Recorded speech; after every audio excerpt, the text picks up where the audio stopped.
Let's bring in for more analysis our correspondent in Beirut, Renee Davis. Renee, good evening to you. Tell us, why is this happening now?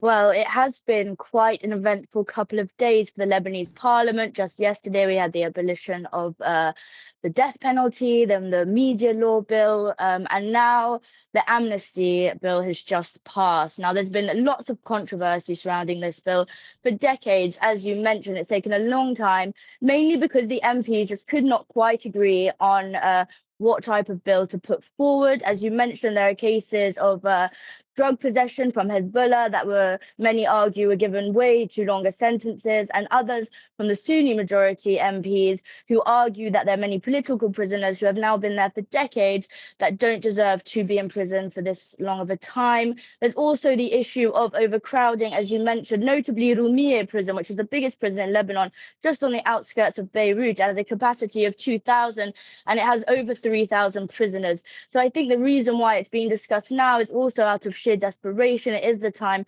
prisons can, physically not hold any more prisoners. Now, the bill was supposed to be discussed yesterday.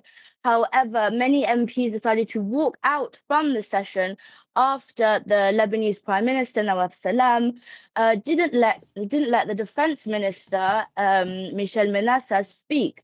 Now, the reason he didn't do this is because Nawaf Salam says that this bill is meant to be restorative, ensure restorative measures to prisoners and not punitive ones.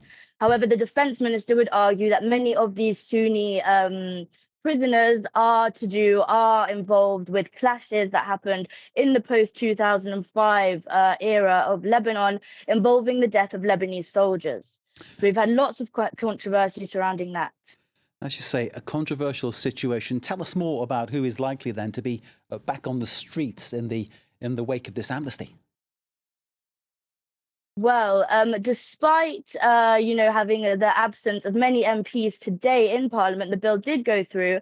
Now, what we know is that it will be mainly concerned. What's to be spoken about is notably the Sunni Islamists who are part of the clashes that happened between Lebanese soldiers. One of the most famous ones is the one in 2013 in Saida, with the Islamist group led by Ahmed al-Assir, and killed 18 Lebanese soldiers that day. So we'll have to see exactly what will come of his sentence and of his group, and we'll have to see how this plays out for the wider population in these prisons. Renee Davis, our correspondent in Beirut, thank you very much indeed.